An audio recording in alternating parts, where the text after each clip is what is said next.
Hey guys, welcome back to Framelines. We are going to look at the Leica Q in this episode.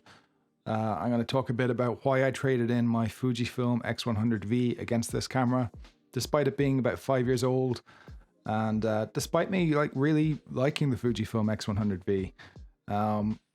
Just wasn't right for me for various reasons, so I'll get into that in a bit. So I'm also going to show you some photo books that I picked up. So I have Tom Wood's 101 Pictures here. This is a book I've been looking forward to for a while.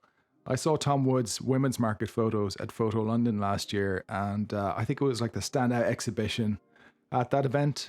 And this collects work from him over a couple of decades, so it's really good.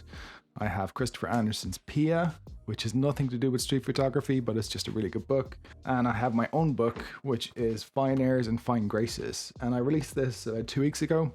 I've been working on it over a couple of months, and it's now available to buy. I'm very happy with how it turned out, and I'm very grateful for all the support. So I'm going to talk about the Leica Q now, and that's coming up next.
So what did you think of those? Leave me some comments down below if there's any that you liked.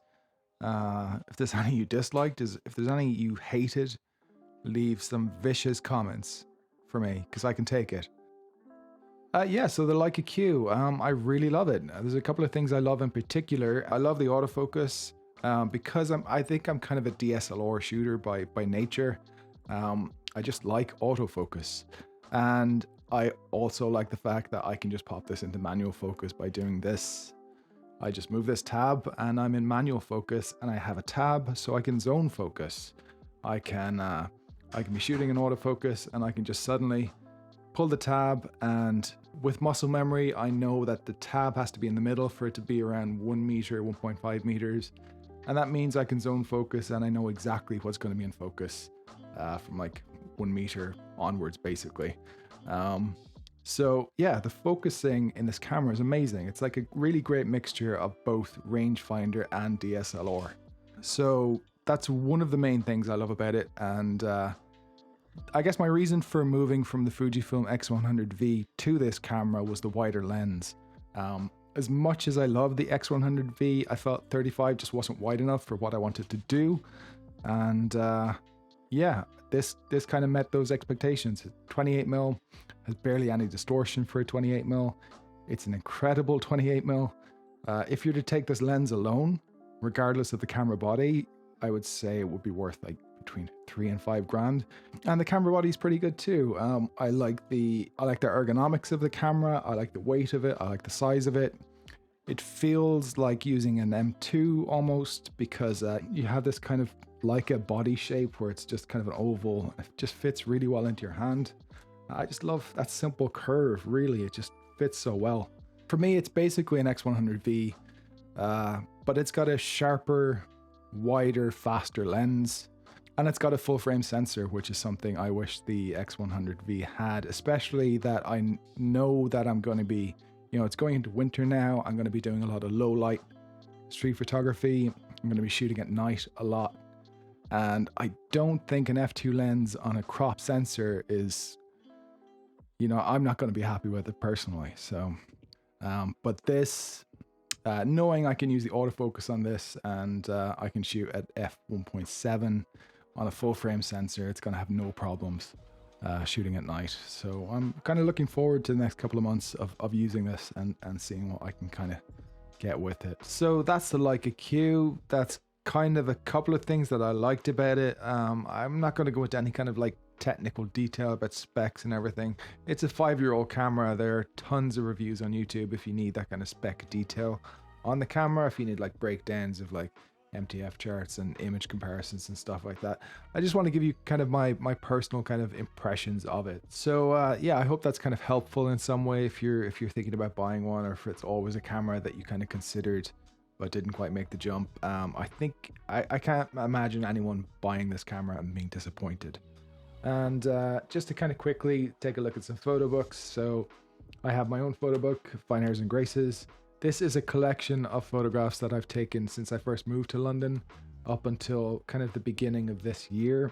But it's a collection that's kind of been pared down from thousands and thousands of photos. So initially it started off as a zine, and at the beginning of this year, that's all it was. And I had different ideas of how I was going to produce it. But in spending some time in lockdown and just kind of going through the last couple of years of photos, you know, having that time, I kind of found a lot that I wanted to include. So I couldn't really do that in a zine. So I decided to maybe just go for like a full kind of book with it. I started looking at the kind of practicalities of doing that, and kind of figured out that it wouldn't actually be that difficult. So I just kind of went ahead with that. And then over the course of lockdown, kind of fleshed it out. And I'm really glad I kind of collect some of my favorite photos, and it's really nice to have them in one kind of collection. So that's it, Fine Airs and Fine Graces. It's available to buy now. You just go to shanetaylor.net/book, or you can see the link in the description down below. And now quickly, just to take a look at the Christopher Anderson book, Pia, which I have here. So Christopher Anderson is a magnum photographer from Texas. He began his career as a conflict photographer and won the Robert Capa Gold Medal for his photos taken on board a sinking refugee boat, which was attempting to sail from Haiti to America. This book is a spiritual successor to his earlier book about his son Atlas, and this one is about his daughter Pia and their family's move from New York to France. I really admire Christopher Anderson and how he moves across genres, from documentary to fashion to editorial to portraiture. I think all of that experience comes to bear in this book. He's documenting his family here, but it's incredibly stylized. He's using an orange and teal kind of color grading, which is also kind of referenced on the cover with the orange and teal kind of treatment.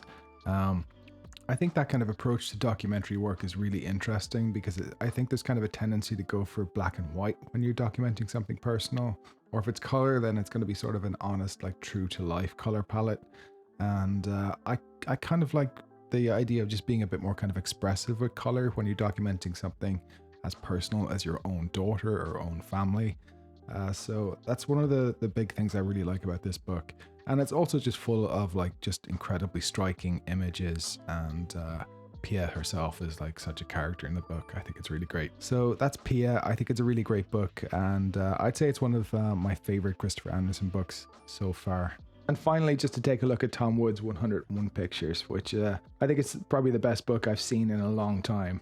I'd highly recommend picking this one up. Tom Wood is an Irish photographer born in County Mayo in the west of Ireland. He moved to Britain in 1978 and is best known for his photos of Liverpool and Merseyside, where he lived for over 20 years. This book looks back at his work in Liverpool and is focused on the everyday life around him and in pubs, factories, markets, streets, and so on. You could call him a street photographer, but you might get punched in the neck. The images were selected by Martin Parr and sequenced by Padraig Timoney, who also worked with Wood in his 2005 book Photoman. Photoman is what they used to call Tom when he was hanging around Merseyside every day with his camera. So I really love this book.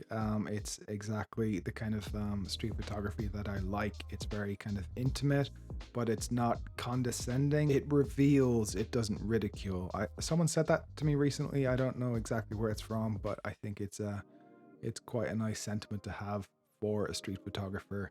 I just love the selection of images. I like that it's a mixture of black and white and color, because it almost describes the different decades. I like that it's a mixture of street photos and portraits, and the portraits themselves are just incredible. Like, they knock you on your arse really when you see them. Just the kind of direct look. I think this photo here, this is like one of the greatest photos I've ever seen in my life. I think it's incredible. So that's it. That's my thoughts on the Leica Q, and a couple of books that I picked up recently, and my own book. If you have any thoughts, any questions, we're kind of curious about what you guys about what you'd like to see on this channel. Do you want to see more kind of point of view GoPro stuff? That's been difficult to do over the summer, but we're thinking of getting back into that over the winter, and doing some more of that. If you'd like to see it, let us know down in the comments. Like and subscribe, and yeah, we'll see you next time.